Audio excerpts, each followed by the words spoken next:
Olá, começa agora mais um programa Mosaico. Seja bem-vindo ao mundo de informações sobre a cultura e as artes na Estância Turística de Tupã. Há 11 anos no ar, o Mosaico é uma parceria entre o Grupo Ágape de Teatro e a TV Cidade, Canal 23. E você vai assistir no programa Mosaico de hoje 3 entrevistas muito interessantes, participações durante o Festival Nacional de Teatro de Tupã, que foi o 14º Festaete. E a primeira entrevista é com um dos debatedores e o homenageado do festival, o ator, diretor e escritor Oswaldo Mendes. Boa noite, gente. Muito bem-vindo a um quadro aqui do nosso Caindo de Costas. E agora uma entrevista com o homenageado do 14º Festaete, Oswaldo Mendes. Oswaldo, queria começar falando sobre a sua função. Qual a sua função aqui no festival?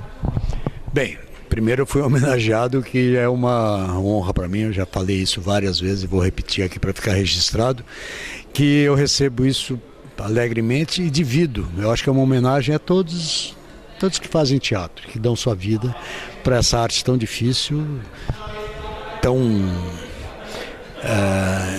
e ao mesmo tempo que enriquece tanto qualquer ser humano e principalmente quem faz.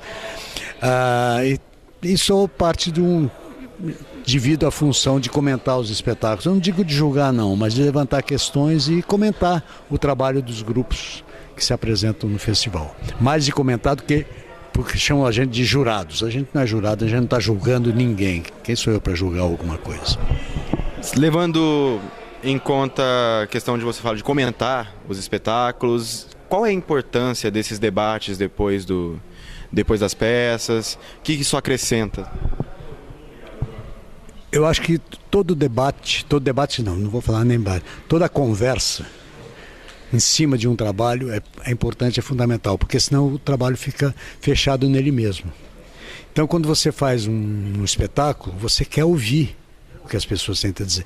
Não é para mudar ou para se deprimir ou para se alegrar, se achar o máximo ou para se achar o mínimo. Não é para diminuir ninguém nem para exaltar as virtudes de ninguém. É apenas para você avaliar o olhar do outro, que a gente faz teatro para o público. Então, ouvir o que essas pessoas que assistiram o nosso trabalho têm a dizer sobre ele é enriquecedor. Repito, eu ouço, filtro, vejo o que tem ali para eu aprender e usar no próprio trabalho ou no trabalho seguinte. Mas aquilo lá que está sendo dito não é regra, não é verdade, não existe verdade. Agora eu vou dizer o certo e o errado. Eu disse aqui no festival e repito sempre que em teatro não existe certo ou errado. Existe aquilo que funciona mais e que funciona menos. O mais adequado e o menos adequado para estar no palco. Certo e errado não existe. E você notou alguma semelhança entre as peças? O que as peças têm em comum? O que faltou, assim... Se faltou alguma coisa para surpreender ou não? Quais são as semelhanças entre elas? Essa é uma pergunta, ainda não terminou, né? Eu estou falando com você e ainda temos mais 2 dias de festival, 3 dias, na verdade, de festival, e as coisas vão acontecer. O que há em comum é um prazer de fazer teatro. Porque às vezes você assiste grupos que estão fazendo aquilo lá ou para ter um DRT ou para conseguir um objetivo que não seja o próprio teatro. Então, há em comum esse prazer de estar fazendo. Todos os espetáculos que eu vi até agora, as pessoas estão em cena fazendo prazerosamente aquilo. E às vezes eu sinto necessidade de um pouco mais de apuro, isso em geral, de todos, principalmente de atores, de estudarem um pouco mais estão fazendo, não ficar muito na dependência de o diretor dizer o que fazer, de outra pessoa vir, ou o autor, ou alguém de fora, vai assim, faça isso, faça assado. Eu sinto isso pelos debates, pelas conversas, ouvindo depois os atores falando, eu acho a busca de um protagonismo maior dos atores, os atores buscarem, serem mais responsáveis pelo seu próprio trabalho, sem ficar na dependência do trabalho, das outras funções, ou do iluminador, ou do sonoplasta, ou do diretor, ou do autor do texto. Isso daí é um ponto que eu diria que não é negativo não, mas um ponto a observar na maioria dos grupos. Eles são Os atores ficam muito esperando ordem, para onde eu vou, entendeu? Uma vez de tomar a iniciativa. Porque a única coisa que é importante no teatro é o ator e o público. E como está sendo o festival? Eu estou tendo prazer de ver. Estou tendo muito prazer de ver, porque às vezes você começa a ver coisas, daí você é desanimador. E não está sendo desanimador, não. Porque muita gente nova, todos esses grupos são novos, quer dizer, os que estão há mais tempo, estão há 5, 6 anos, que no tempo teatral é um tempo relativamente curto. Então está me dando muito prazer de assistir, sabe? A síntese que eu faria desse festival é de alegria, porque tem uns que aborrecem. Eu te confesso que às vezes você assiste tanto espetáculo um atrás do outro e fala assim, ai meu Deus, quando vai acabar? Não é o caso, entendeu? Você quer mais. Então agora vamos falar um pouquinho mais da sua vida, Oswaldo. Essa mesmo. Vamos falar da sua vida de ator, de escritor, de autor. E como foi a sua primeira relação com o teatro? Na escola. Na escola? Na escola, quando eu fazia o Colégio Cristo Rei em Marília. Desde pequeno. Não tenho ideia de como, antes de nenhuma experiência teatral, a não ser quando eu era muito criança, em festas no bairro. Quando eu era muito criança mesmo, tipo 6, 7 anos, 8 anos, no máximo, de participar, de organizar algumas festas no bairro. No bairro que eu digo é na rua, né? Em Marília, naquela época, brincava-se na rua, quer dizer, você tinha os vizinhos, você convivia mais.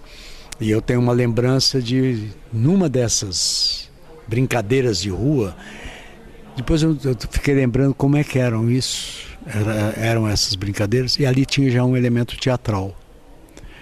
Porque a gente fazia, pela religiosidade, não só da minha família, mas dos vizinhos. Tinha uma vizinha que era uma nordestina, muito pobre, foi parar lá, ela vivia, sustentou os filhos dela, os 3 filhos dela, lavando roupa, fazendo serviço na casa das pessoas. Ela se virava e sustentou os filhos. Depois, eu sei porque depois, já na idade adulta, encontrei com eles, e eles já todos muito bem resolvidos na vida, graças à luta dela, de uma mulher muito pobre mesmo. E ela tinha uma coisa, e essa religiosidade ela inventou, não sei se foi ela ou foi eu mesmo, de fazer procissões no bairro. Em volta do quarteirão? Volta do quarteirão. Mas aquilo tinha uma organização. Quer dizer, eu acabei assumindo a organização quase daquilo.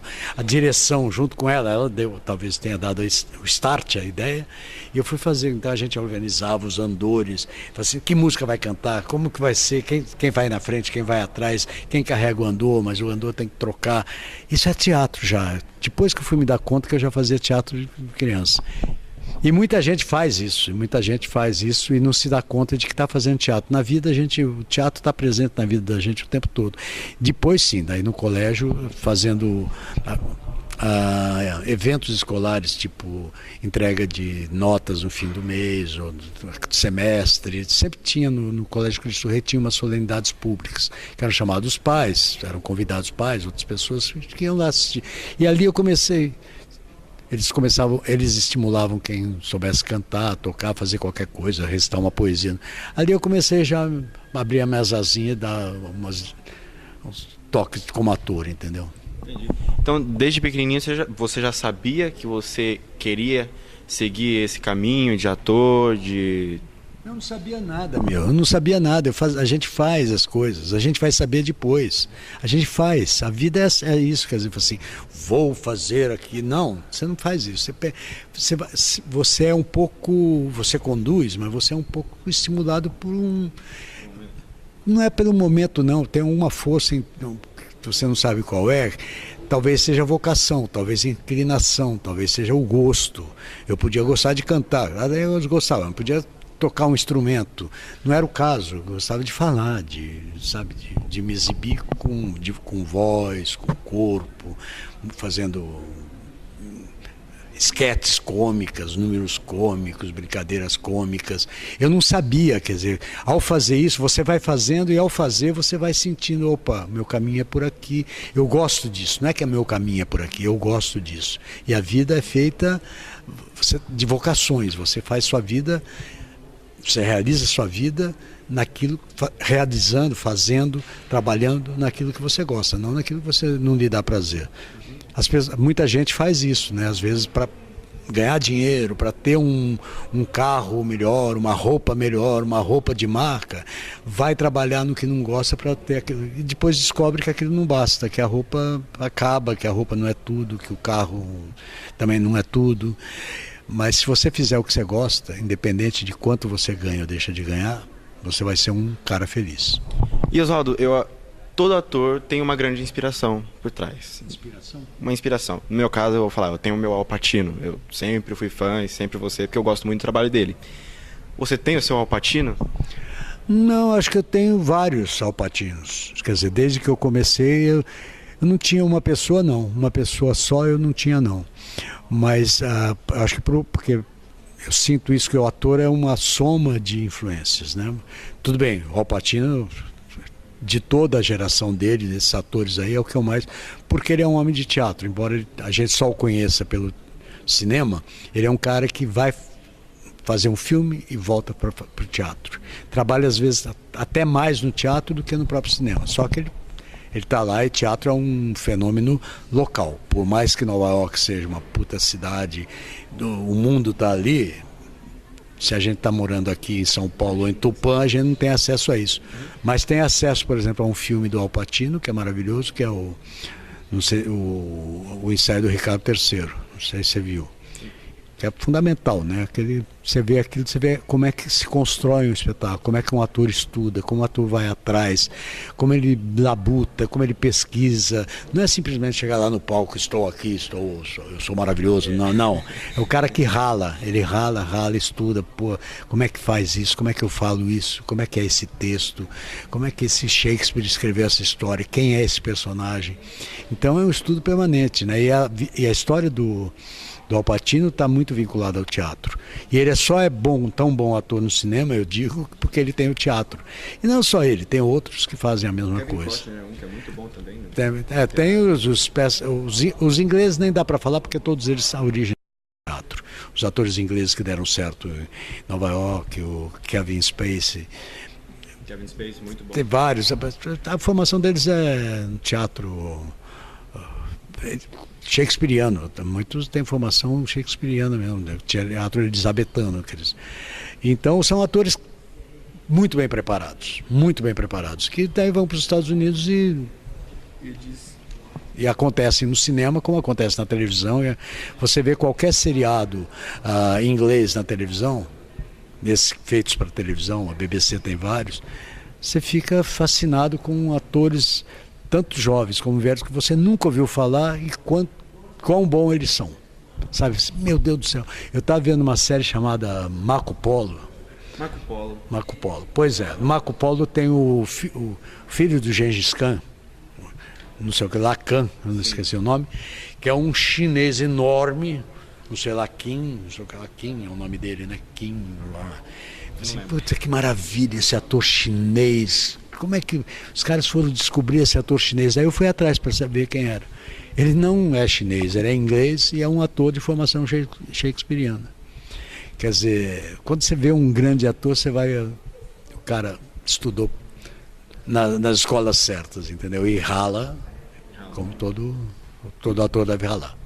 E antes de fechar com um conselho para todos os atores daqui da cidade, eu queria, conversando com você nesses dias de festivais, eu vi que você tem uma história muito bonita dentro do teatro. E eu queria saber como essas escolhas, como o teatro influenciou nas escolhas da sua vida. Eu digo que o teatro me tornou... Eu não sou uma pessoa boa, mas eu seria muito pior sem o teatro. Entendeu? O teatro me tornou uma pessoa menos ruim. O teatro me fez perceber que eu não me basto. O teatro me fez perceber que existe além de mim os outros. E que eu tenho que ter, com eles, são os outros que me revelam. É na relação com os outros que eu digo quem eu sou. Né? O teatro me ensinou isso, que eu não sou uma ilha. Como dizia o poeta, homem nenhum é uma ilha. Que eu não sou uma ilha. O teatro me ensinou basicamente isso. E me ensinou a olhar a vida de vários ângulos, sabe? Isso que o teatro permite para a gente. E enfrentar os problemas, as adversidades da vida, um pouco com um certo humor que o teatro deu para a gente. Me deu. Quer dizer, eu olho a vida sempre... Tem uma lição que é do Brecht, que é o meu mestre no teatro, cara, Bertolt Brecht, que é um autor, um teórico de teatro, um poeta que mais me influenciou, entre alguns outros, mas ele é o mais. Que ele diz o seguinte, que é uma técnica: quando você estiver num momento muito terrível, que você está deprimido, você fala assim, acabou o mundo, pense o seguinte: como é que eu vou ver esse problema amanhã? Olhe aquela situação que você está vivendo numa perspectiva histórica. Como é que hoje eu estou achando que eu estou deprimido, não sei o quê. Como é que eu vou olhar, vou lembrar desse momento daqui a uma semana? Às vezes você, no momento que você acha terrível, que você é para usar a expressão, o cocô do cavalo do bandido, que você não é nada, que você está arrasado. Às vezes, se você pega essa perspectiva, você começa a rir, porque você, pô, é ridículo, né? Não é nada disso. Ou isso vale também para um momento de você falar assim, agora eu cheguei lá, assim, como é que vai ser, sabe? Daí você tá, eu estou aqui, por exemplo, tão cercado do carinho de vocês e não sei o que, assim, pô, como é que vai ser daqui uma semana? Eu vou estar de volta em São Paulo, não vou ter tanta gente à minha volta, tantas pessoas para trocar, eu vou para Então eu vou olhar para esse momento com tranquilidade, sabe, nem com excesso de euforia, nem com tristeza quando os fatos ocorrerem. Então isso o teatro me ensinou a ver, sim, em momentos difíceis até de saúde, por exemplo, que eu tive, eu encarei por esse lado. Eu olhei e falei assim, bem, é inevitável? É inevitável. Estou me referindo a um câncer que eu tive, que precisou tirar o órgão e tal. Eu falei assim, tem jeito? Não, o jeito é esse. Então vamos que vamos. Mas você tem que se preparar psicologicamente, o médico falava, você tem um acompanhamento psicológico, porque isso abala. Eu falei assim, ô doutor, se o teatro não serviu para isso, para esses momentos como esse, ele não me serviu para nada. O teatro me ensinou a enfrentar esses momentos, porque não só os momentos bons, mas os não tão bons. Eu não diria ruins não, porque momentos ruins não tem os momentos que não são tão bons. Muito obrigado pela entrevista. Sim, claro. Eu quero dizer que nesses últimos 5 minutos agora, nessa última pergunta que eu dei, eu aprendi muito mesmo, aprendi muito mesmo. E eu queria que você desse uma dica. Acredito que agora a dica vai ser um pouquinho mais óbvia pra gente. Mas dê uma dica para todos os atores e quem quer começar nessa vida. Eu vou repetir de novo o Brecht. Tem um poema dele, primeiro, em 2 momentos dele. Quando você vai fazer teatro, e vale para a vida, para outras coisas. Como nós estamos falando de teatro, de ator, então estamos falando da gente. Isso vale para o engenheiro, para o advogado, para o professor, para o médico. Ele diz assim, você veio fazer teatro, mas agora uma pergunta, para quê? Qual o sentido de fazer teatro? Então essa é a pergunta que tem que estar materializando. Para que eu vim fazer teatro? Eu vim só para me exibir? É pouco. Eu vim para conversar com as pessoas, eu vim para trocar experiência, eu vim para aprender, e aí chega na outra lição dele. Ser um eterno estudante. Ele dizia que o ator, ele falava isso do autor de teatro, que ele fez um poema sobre o autor que terminava com essa, mas que eu estendo ao ator também. Ser ator é ser um eterno estudante. Se você, quando chegar em determinada altura da vida, você agora eu já sei tudo, você já morreu. Já morreu. Se você achar que já sabe tudo, desista, vai fazer outra coisa, porque nessa profissão não cabe. Agora, isso tem um prêmio, quer dizer, de você estar sempre estudando. Tenha você 16, 17, 20, 50 ou 68 anos, como eu tenho agora, de estar estudando, cada vez que eu escrever uma peça, vou fazer outra peça, eu tenho que estudar, tenho que aprender coisas que eu não sabia. Cheguei até aqui na minha vida e não sabia de tal coisa. Você vai aprendendo. Isso é enriquecedor. E é a única profissão, aí o que compensa tudo isso é o seguinte: a única profissão na qual você pode envelhecer, chegar à idade que você tiver que chegar, que é só a saúde permitir, que a vida lhe permitir, em que você é bem aceito, você não é expulso, você pode envelhecer nessa profissão. E dizem até que o ator vai melhorando conforme envelhece, né? Que nem o uísque, né? É mais que o uísque, é mais que o vinho, entendeu? Porque a gente é muito melhor que o vinho e que o uísque. A gente vai ficando melhor, porque a vida vai ensinando a gente. Então, e com essa vantagem, que às vezes, de repente eu posso estar em cena, eu com 68 anos, contracenando com você que tem 17, e não tem essa diferença de idade. Ela desaparece no palco. Se eu tiver com uma criança em cena, é a mesma coisa. Essa criança é tão ator quanto eu sou. Então a troca é igual. Quer dizer, é uma cumplicidade, é uma relação de afeto e de profissionalismo que nenhuma outra profissão tem. E você não precisa cair fora, como muitos professores que completam 70 anos são obrigados a... Agora aumentou a lei para 75 anos. O cara tem que se aposentar na marra. Ministros do Supremo agora eles poderão ficar até os 75 anos. No teatro não tem isso. Está aí a Bibi Ferreira com 92 anos, mais de 90 anos de idade, viajando o Brasil inteiro, cantando, interpretando no palco, fazendo mais shows, né? Mas está aí, é uma atriz nessa idade, passou dos 90 e no palco, porque o palco é vida. Muito obrigado, gente. Agora fiquem com a entrevista do Eduardo Ribas, que também é jurado aqui.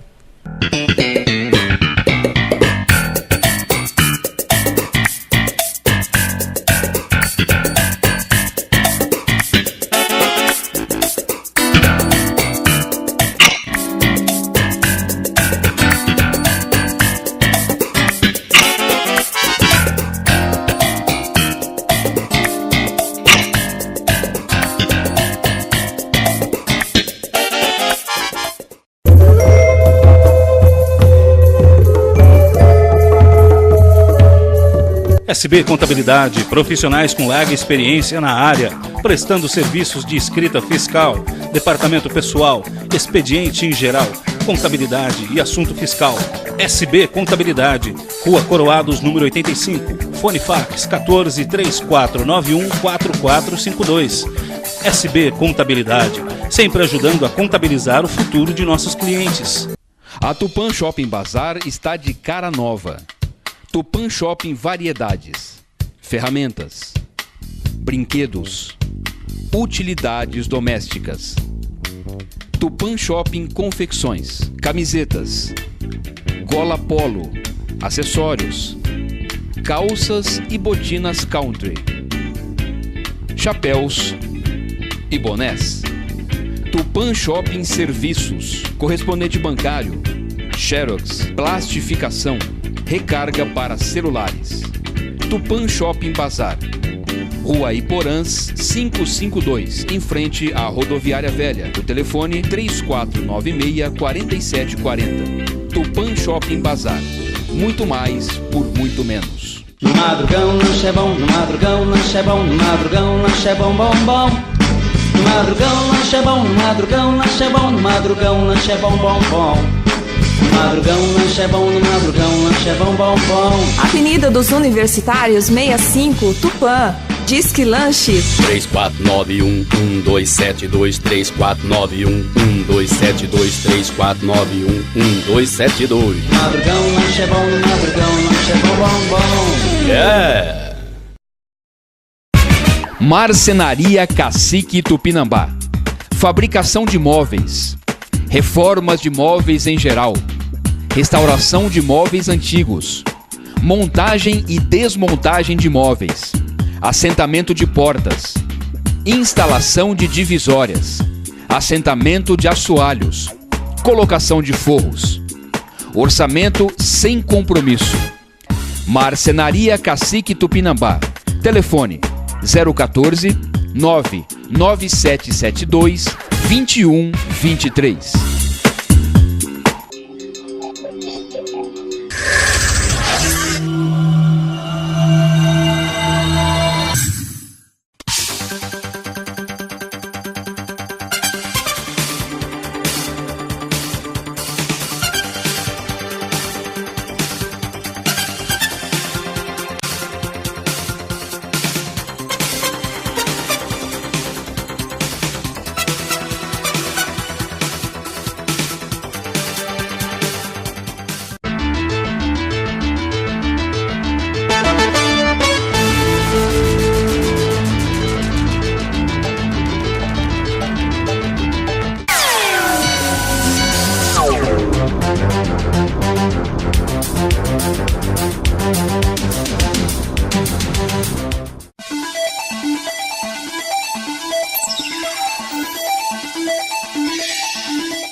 E estamos de volta com o programa Mosaico e você acompanha agora uma entrevista com o Eduardo Ribas, ele que foi um dos debatedores durante o 14º Festaete, que é o Festival Nacional de Teatro de Tupã, Prêmio Oswaldo Mendes. E você tá no Caindo de Costas, entendeu? Isso Já tô começando. só não quer de costas aqui, tá bom. Exatamente. Então, Edu, se apresenta aí pra galera, fala o seu nome, o que você faz. Bom, eu sou o Eduardo Ribas, trabalho com teatro já há mais de 20 anos, sou de São Paulo, sou advogado também, então, advogado porque sou caçula de uma família de 3 filhos homens, né, e fazia teatro lá com 12, 13 anos e me apaixonei por essa arte. E depois, com 16, 17, na época do vestibular, meu pai me perguntava: o que você vai fazer da vida? Não, eu sou ator. Não, teus irmãos são um médico, um advogado, você vai ser o quê? Não, eu sou ator. Não, ator você pode ser, mas o que você quer fazer na tua vida? Aí eu acabei indo pro ramo da direita. E você começou a atuar como e quando, assim? Eu participei de um curso montagem em São Paulo em 1987. Muito tempo, né? E era um curso montagem, então nós tínhamos uma noção de teatro, expressões corporais, essas coisas, todos esses elementos que compõem o teatro, e no final nós montávamos um espetáculo, né, por uma professora diretora, e o espetáculo montado foi Marrassade. Nós fomos, o primeiro festival que nós fomos foi pro Festival de Tatuí. Tatuí. E no júri, eles comentaram muito do espetáculo. Eu era uma criança, com certeza a diretora me colocou no espetáculo porque ficou com dó de mim. Todos eram adultos, só eu de criança no meio deles ali. Eu ficava no apoio. Eu acho que ela ficou com pena na hora que ela distribuiu os personagens e falou: o que eu dou para esse rapaz? E deu Marrassade, são todos loucos, né? E ela criou um personagem para mim e disse: você é ser o dono de um cachorrinho imaginário. Eu tratei tão bem daquele cachorro que não existia que eu ganhei prêmio de ator revelação com 13, 14 anos de idade. A partir daquele momento eu falei: bom, eu acho que é por aí o meu caminho, e aí eu fui fazendo outros cursos. E você mesmo falou que se apaixonou pela arte, e isso foi depois de muito tempo que você já estava fazendo, ou tipo, quando ganhou o prêmio, falou: é isso que eu quero pra minha vida? É interessante, eu odiava teatro, odiava. Quando o professor levava para assistir peça de teatro nas escolas, eu sempre achava aquilo uma chatice total. Eu gostava de fazer, não gostava de assistir. Mas aí eu fui entender que, na verdade, a gente precisa mostrar bons espetáculos para as crianças, né? A gente precisa acostumar essa linguagem para a criança, para que ela desenvolva o gosto e que ela saiba discernir depois, né? E eu acabei me apaixonando também, lógico, pelo prêmio. Foi um grande incentivo que o júri do Festival de Tatuí me deu e fez com que eu estudasse cada vez mais.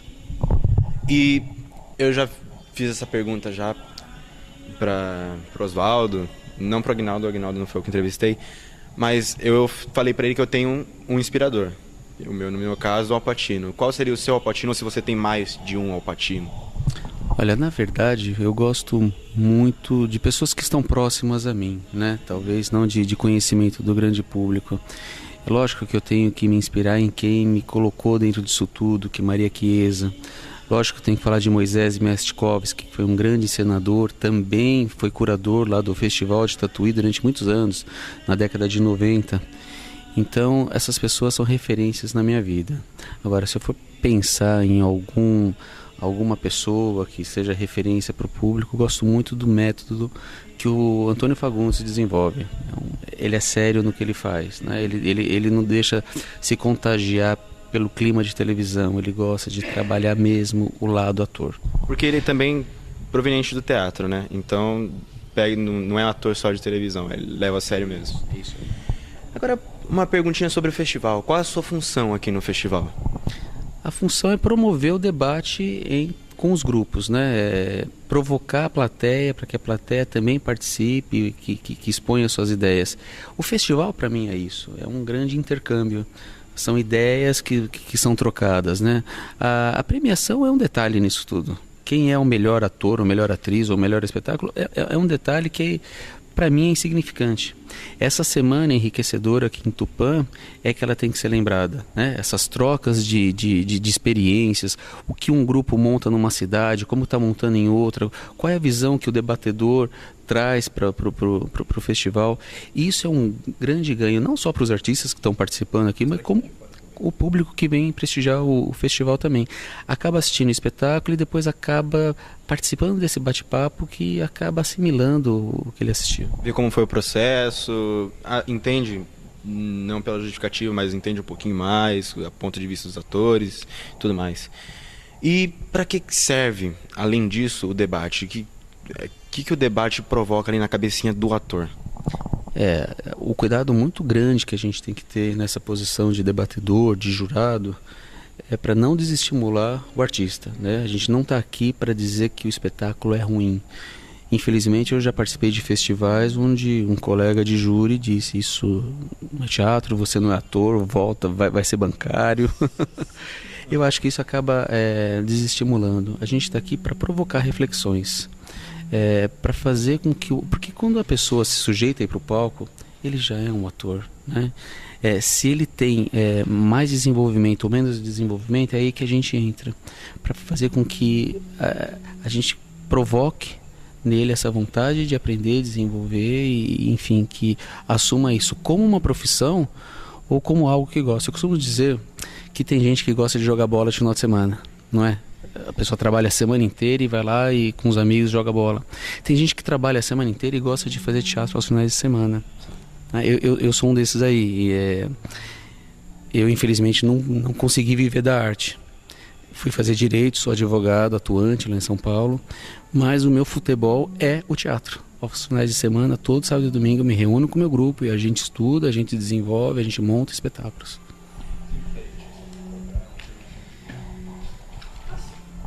Desculpa aí para quem está em casa. Quais são as semelhanças que você vê nas peças do festival? Elas têm alguma semelhança? Tem, são espetáculos que estão experimentando, né? Então eu acho que esse festival ele está marcado por espetáculos que vêm de escolas, estão experimentando, estão se colocando no teatro, estão se reafirmando, né? Nós tivemos espetáculos do Senac, espetáculos de outras escolas também. O próprio Ágape apareceu no festival com um trabalho também que muito corajoso, veio estrear no festival o espetáculo, né? Sem saber ainda como que esse espetáculo estava sendo encarado pelo público, porque teatro é isso, o festival serve para isso, não é? Não para estimular a concorrência, mas para, mais uma vez, estimular um intercâmbio de ideia e com isso fazer com que todos cresçam. Então eu saio daqui, amanhã é o último dia, né, a entrega de prêmios, e eu saio daqui muito feliz, com a certeza de que eu acho que consegui colaborar um pouco com os grupos que participaram do festival. Ok, você tem alguma dica para dar para os atores que estão começando agora ou para quem quer começar no teatro? Acho que em qualquer coisa que você faça na vida, você precisa ter vontade. Eu acho que sem vontade você não chega a lugar nenhum. Eu tenho um grupo de teatro agora que também presta um serviço para a Polícia Militar, né? Na tentativa de humanizar um pouco mais o ser humano que está por detrás da farda e mostrar para a sociedade que ele é um ser humano normal, como outro qualquer. Eu costumo dizer para esses atores que eles não precisam ter talento para estar ali. Aliás, eu não vou atrás de atores com muito talento. Eu vou atrás de atores que tenham vontade de fazer. Então, se você é um ator que está começando, está num grupo de teatro, está achando cansativo, demorado o processo de montagem, saiba que você está no lugar certo. Através dos exercícios, através do estudo, é que você vai conseguir se tornar um ator consciente. É muito fácil decorar um texto e ir para o palco. Eu falo para os meus atores, papagaio decora. Se você ficar falando no ouvido dele, ele vai decorar. Agora, você, ser humano, ator, é o único capaz de demonstrar, de fazer o público refletir. Então estude, continue nisso. Ainda que você não queira ser um ator profissional, que você queira ser o jogador de futebol de final de semana no teatro, faça bem feito, porque alguém vai te assistir e esse alguém merece o nosso respeito, que é o público. Ok, muito obrigado. Esse foi Eduardo Ribas.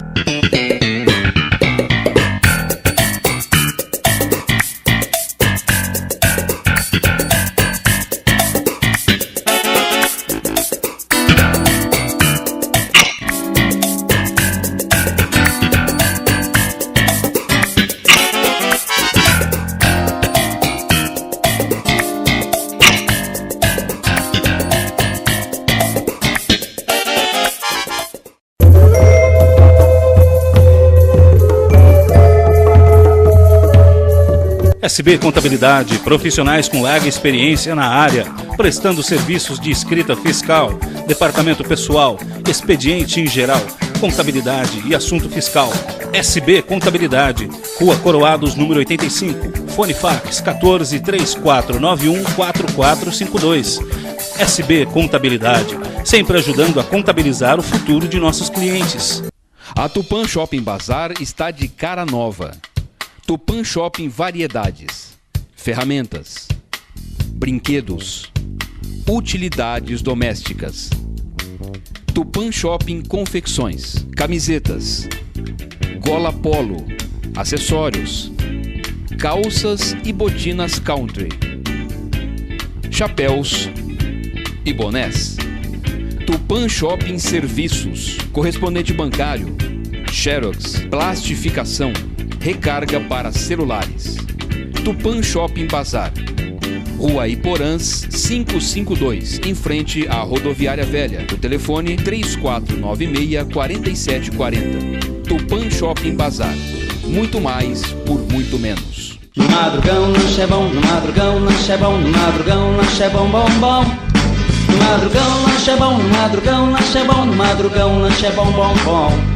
No madrugão lanche é bom, no madrugão lanche é bom, bom, bom. Avenida dos Universitários 65, Tupã. Disque Lanche 3491-1272, 3491-1272, 3491-1272. Madrugão lanche é bom, no madrugão lanche é bom, bom, bom. Yeah! Marcenaria Cacique Tupinambá. Fabricação de móveis, reformas de móveis em geral, restauração de móveis antigos, montagem e desmontagem de móveis, assentamento de portas, instalação de divisórias, assentamento de assoalhos, colocação de forros. Orçamento sem compromisso. Marcenaria Cacique Tupinambá. Telefone 014 99772 2123.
E você assiste agora, neste bloco do programa Mosaico, uma entrevista com Aguinaldo Souza, ele que é professor do curso de Artes Cênicas da UEL, que é a Universidade Estadual de Londrina. Aguinaldo Souza, que participou como debatedor e como oficineiro no 14º Festaete, que é o Festival Nacional de Teatro de Tupã, Prêmio Oswaldo Mendes. Olá, boa noite. Estou aqui com o ator e diretor Aguinaldo Souza e vamos fazer umas perguntas rápidas para ele. Aguinaldo, qual é a sua função aqui no Festaete? Eu vim trabalhar como debatedor, né? Que significa que a gente assiste as peças e, ao final, né, participa de uma discussão, de um debate com os artistas a respeito do trabalho, né, que eles estão desenvolvendo, e também aberto para questões da plateia, né, sobre o que a gente viu sobre o espetáculo. É uma função bastante importante, uma vez que a gente faz uma descentralização, né? Os grupos viajam de uma cidade para outra, se encontram, frequentam outros espaços que não a capital, e aí a gente precisa aproveitar esse momento para discutir, conhecer, ver o que cada um está estudando. Às vezes, pelo fato da gente fazer teatro há mais tempo, ou fazer teatros diferentes, a gente pode comentar, né? A gente pode contribuir com o trabalho dos outros. Acho isso muito importante. Para você, como está sendo o Festaet?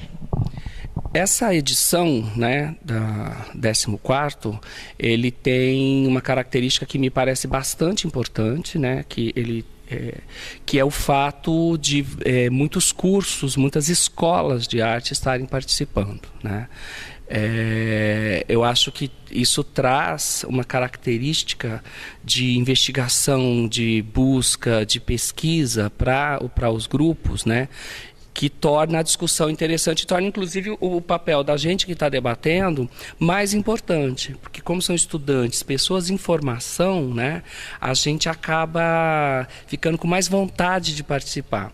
São duas coisas diferentes e importantes, né? Uma delas, quando você se encontra com um grupo que já tem uma trajetória, que está bem acabado, que tem uma linha de trabalho definida, você debate com ele o trabalho, mas numa perspectiva de não poder influenciar muito, de não dirigir nenhuma coisa mais formalizada, porque eles já têm a história deles e muitas vezes se defendem do que você está propondo como discussão, né? Eu sou um estudioso de teatro e um ator que gosta da desconstrução, ou seja, tudo aquilo que está... Quando eu formalizo um processo, eu desmancho ele para começar de outro jeito, eu nunca repito processos, né? E aí eu proponho sempre isso para os grupos que já estão muito cristalizados, que estão com uma forma fixa, e isso geraria uma insegurança. Então, esse encontrar com grupos mais cujo acabamento do espetáculo e o acabamento da trajetória de trabalho já está mais fechada, eu tenho essa coisa de provocar a desconstrução. Encontrar com grupos que vêm de cursos, que vêm de escolas, que vêm de estruturas de estudantes ou amadores, que fica bem nesse intervalo, né? O amador tem tudo de bom do estudante e tudo de bom do profissional misturado. Eu percebo que muitas vezes eu ajudo na construção. Os grupos acabados eu ajudo na desconstrução, porque aí eu trago o estudante para perto do profissional e o profissional para perto do estudante, todos viramos amadores, né? Então são características diferentes. O que eu acho que pode acabar acontecendo para os próximos festivais é justamente talvez ter duas mostras esse ano, que está com essa característica que eu gostei bastante, de vir cursos, escolas, estudantes, né? E o ano passado, por exemplo, eram mais companhias que já estavam formalizadas. Se as duas coisas começarem a acontecer, os dois começarem a conviver, eu acho que vai ser assim uma explosão de arte, entende? E aí assim a gente vai o estudante perceber como é o grupo mais estruturado e o grupo estruturado perceber que ele precisa retomar aquele frescor que tem o estudante, e aí todo mundo se contamina. Eu acho que vai ser incrível. Como você foi acolhido pela organização do festival? Olha, como todos os anos, a gente é muito bem recebido, a gente é orientado a um certo protocolo, ao modo como funciona, mas a gente é completamente livre para propor discussões, para questionar os espetáculos, né? Então é muito bom. Me parece que o festival, os profissionais, as pessoas daqui confiam muito na experiência da gente, no modo de trabalho da gente, né? Como e para que servem os debates? Eu acho que deixa eu pensar. Eu vejo como um momento muito importante, principalmente pelo encontro, né? É um momento em que artistas e plateia se encontram numa situação de conversa, de bate-papo. Acho que também serve para a gente vasculhar os processos criativos, se conhecer. Porque como cada um trabalha no seu lugar, no seu espaço, eu vejo o resultado do trabalho de alguém e fico curioso de saber como ele fez, não porque eu quero imitar, porque eu quero copiar, porque eu quero questionar, porque eu quero invejar, porque eu quero desmontar só por desmontar, mas porque nós nos fazemos no fazer, né? Então, quando você me revela os modos como você faz, eu comparo com os meus, eu vejo saídas para as minhas dúvidas, né? E por isso que eu acho importante. E também a plateia, quem fica para o debate, sai talvez de um estado de contemplação do espetáculo e entra por uma reflexão sobre o espetáculo. Né? Porque quando a gente é plateia, muitas vezes a gente tem uma preguiça intelectual, ou é muito bom sentir também e ficar só com as sensações, né? Às vezes, a partir das sensações, você pode gerar discussões, né? Eu sempre digo, o teatro não é entretenimento. Uma pessoa entretida, ela queima o feijão, né? É muito mais fácil você entrar no teatro e sair com mais preocupações a respeito da vida do que entrar no teatro para esquecer dos problemas da vida. Entende? Não é para isso. A arte, ela pode ser feia, ela pode ser estranha, ela pode ser bela. Ela não tem obrigação de agradar. Quem tem obrigação de agradar é quem vende coisas, né? E quem tem a obrigação do lazer, do entretenimento. A arte não é lazer. É uma parte da cultura que é profunda, que é difícil, né? Então, eu acho que gerar essa discussão que a gente faz logo após, né, puxa a reflexão. Não que haja obrigação de todo mundo retirar teses filosóficas sobre um espetáculo, mas que um bom espetáculo ele vai estar sempre te deixando cheio de pulgas atrás da orelha. Ele faz você rever a sua vida, faz você questionar a sua sociedade, faz você perceber o mundo, né? Então, acho isso bem legal você ter perguntado, porque eu acho que o debate ajuda a gente a continuar afastando a arte do entretenimento. Não são a mesma coisa, não devem ser a mesma coisa. E os dois têm funções muito importantes. O entretenimento, o lazer, o descanso, ele é necessário para todos os seres humanos. Só que a arte não entra no descanso, muito pelo contrário, ela pode gerar cansaço, né? Existe alguma semelhança entre as peças que você assistiu no festival? Neste ano? Isso. Olha, eu achei bastante nivelada, na verdade, em termos de quantidade de investigação, quantidade de pesquisa e realização, né? Mas dá também para perceber que os grupos estão encontrando identidades, né? Modos de trabalho que são próprios daquele grupo, daquele coletivo, né? Aquele grupo trabalha de uma forma que gera resultados artísticos diferenciados. Então, embora haja mais ou menos o mesmo nível dos trabalhos, há propostas completamente diferentes. Os atores surpreenderam você? Eu vejo muito, né? Eu dou aula 20 horas por semana, estou trabalhando com atores, dirijo 2 companhias e participo pelo menos de 3 festivais por ano como debatedor. Então, difícil você ter uma surpresa grande, até porque eu fico procurando investigar como as pessoas estão trabalhando, né? Mas eu acredito que tenha tido pelo menos umas 2 revelações, assim, de coisas um pouco diferenciadas, um trabalho mais íntimo, que a pessoa está descobrindo alguma coisa. É muito bonito você ver um ator se colocando numa situação de descoberta, né? Parece que ele está se encontrando com alguma coisa importante para ele e para o teatro que ele faz, e isso chega na gente. Mas nada... como a gente faz apontamentos de questões, né? E a arte não é uma coisa que dá para você medir, né? Não dá para dar de 0 a 10 de uma interpretação. Entende? Então é difícil de você ter essas coisas. Eu vejo qualidades esparramadas para todo lado, né? E problemas a serem resolvidos de um ponto de vista, né? Porque também a gente tem essa dificuldade de... eu posso talvez cobrar de um processo, de um ator, de um trabalho, o que ele se propôs. Então, ele se propôs a uma coisa e, de repente, não conseguiu finalizar o que ele se propôs. Aí eu tenho como perceber, né? Mas dizer que alguém é melhor que outro, não dá, porque nós não estamos numa área em que é possível medir.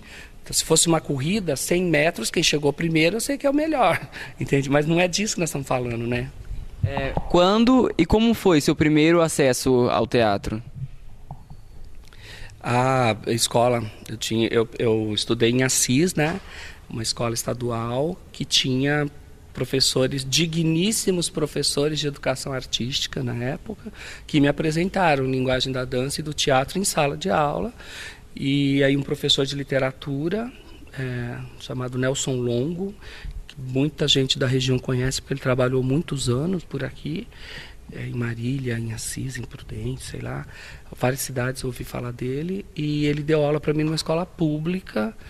E como eu era muito agitado, dava muito trabalho, ele começou a negociar comigo que para eu silenciar numa aula, eu poderia apresentar uma cena na outra, sabe? Então sei lá, 30 anos atrás, 30 e poucos anos atrás, esse professor, que era um pedagogo tão decente, que ele não me tolheu. Era uma criança que atrapalhava a aula, barulhenta. Ele não me tolheu, ele negociou comigo modos de eu utilizar a minha habilidade de fala, que eu falo até hoje, que eu falo um monte, né? A minha habilidade de expressão, ele negociou comigo modos de eu desenvolver a minha habilidade de expressão sem prejudicar o grupo, que era sala lotada como é hoje, 30, 40 crianças dentro de uma sala, todo mundo, um calor desgraçado, uma janela que não arejava direito, giz para todo lado, e esse professor teve essa decência, né? Então, eu sou fruto da escola pública da primeira série primária até o doutorado. Nunca paguei um curso de nada, né? Só que eu tive professores decentes o tempo todo. Há quantos anos? Não, há quantos anos? Era a quinta série, devia ter uns 11. Como você percebeu que estava apaixonado pela arte? Eu não percebi, não. Nunca. Eu acho, porque na verdade, com 11 anos eu comecei a fazer teatro na escola, mas como uma saída para não atrapalhar as aulas para os que os professores me propuseram, né? Com 15, eu fiz uma apresentação de uma peça na escola e dentro dessa peça havia umas dublagens, umas danças, e aí um professor de dança que tinha ido assistir, amigos se apresentando, me chamou para entrar no grupo dele. Eu falei, eu vou pensar. Aí eu fui assistir um ensaio, isso em 1986. Eu fui assistir um ensaio na sala, vi aquele povo se torcendo para lá e para cá. Ele, amanhã você volta? Eu falei, volto. E eu fiquei 10 anos dentro daquela sala sem nunca faltar. No Semearte em Assis. Aconteceu isso. Tinha esse grupo da escola, fui na prefeitura ver isso, né? E aí eu fiquei 10 anos nessa companhia, saí dessa, fui para uma de Imprudente, que eu fiquei uns 5, entrei na companhia profissional do Balé de Londrina, fiquei mais 8, e essa é a minha carreira inteira. Que eu também sou uma sarna. Eu entro num grupo, eu não saio. O grupo tá bom, eu curto que ele tá bom, ele tá ruim, eu falo, por que eu tô deixando esse grupo ruim? Eu pego as culpas todas para mim. Pego as glórias, o grupo tá maravilhoso, eu sou bom. O grupo tá ruim, meu Deus, o que eu tô fazendo para esse grupo ser ruim? Entende? E todas as vezes que eu troquei de companhia foi porque eu mudei de cidade e a companhia estava muito bem. Eu nunca tive coragem de sair quando estava caindo, né? Eu ouvi bem cedo aquela história, os ratos abandonam o navio. Eu não abandono, eu afundo junto, mas não abandono. Eu sou o primeiro que entra na sala e o último que sai. Eu não tenho, eu acho, a minha alma não faz isso. Eu não consigo. Entende? Então até todo mundo brinca. Você ficou suportando toda a parte ruim, quando o grupo estava bom, você mudou. Eu falei, é melhor deixar um rabo bom para trás, né? Então, tem isso. E aí, assim, eu fiz... eu entrei nesse grupo com 15 anos, aí eu terminei, fui fazer letras. Enquanto eu fiz a faculdade, eu fiquei fazendo teatro universitário, um grupo de teatro amador dentro da faculdade. Aí depois eu fiz mestrado na Unicamp em artes. Aí depois eu fiz um doutorado em literatura comparada, porque tem uma coisa que eu adoro, para além de atuar, é sentar numa cadeira e ver pessoas me ensinando. Eu acho isso de uma... Como que alguém perde o tempo da vida dele para ficar ali falando para mim? Eu acho isso mágico, acho maravilhoso, é a coisa mais importante do mundo. Eu nunca consegui levantar e deixar um professor falando. Eu fico assim, meu Deus, o coitado estudou em casa, se preparou para vir falar para mim. Eu fico assim. E aí, nisso, eu estudei a minha vida inteira. Eu terminei o doutorado, prestei vestibular, fui fazer filosofia. Estou terminando o curso de filosofia. Porque eu gosto quando as pessoas estão tentando me ensinar coisas. Sabe? Então são duas coisas paralelas, né? Eu nunca parei para pensar se eu era apaixonado ou não por arte, mas assim, eu sei que eu só sei fazer isso, entende? Eu sei estudar e trabalhar com arte. Se qualquer outra carreira eu não sobreviveria, sabe? Eu provavelmente ia fazer muito mal, e não ia rolar. Qual conselho você deixaria para os atores que estão começando agora? Eu acho que escutar 3 coisas, né? Escutar as suas vozes interiores, né? A gente tem vozes interiores. Se escutar e escutar os seus professores, os seus mestres. Eu acredito muito que uma pessoa consegue dialogar com a outra contribuindo. Acredito sempre, né? Eu não acho que um diretor vá brigar com um ator com a intenção de ferrar o próprio trabalho. Quando ele vem para cima de você tenso, ou quando ele te dá uma indicação, quando ele solicita alguma coisa, quando ele exige alguma coisa, ele está fazendo isso porque o corpo dele não pode ir lá no teu lugar, é você que vai. Então, eu acho que a intenção dele é a melhor. É óbvio que um ator não nem pode ser um funcionário, e a palavra obediência não existe em arte, né?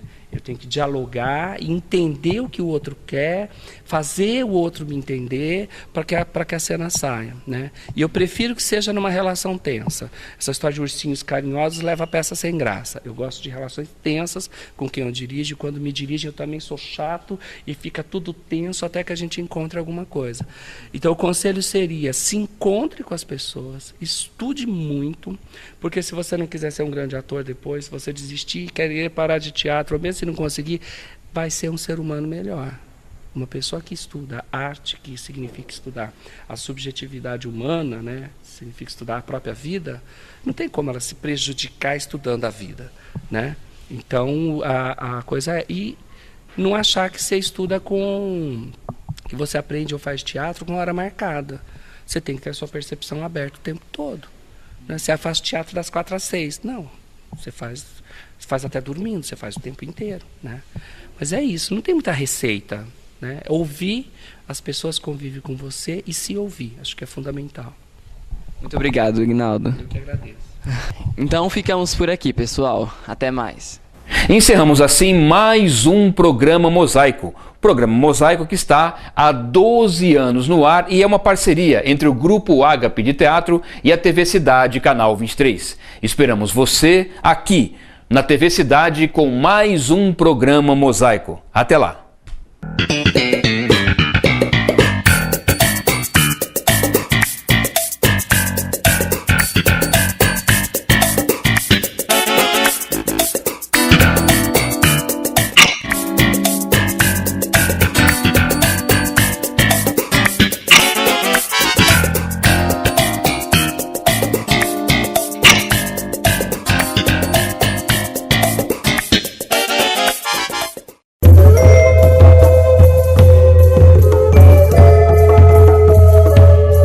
SB Contabilidade, profissionais com larga experiência na área, prestando serviços de escrita fiscal, departamento pessoal, expediente em geral, contabilidade e assunto fiscal.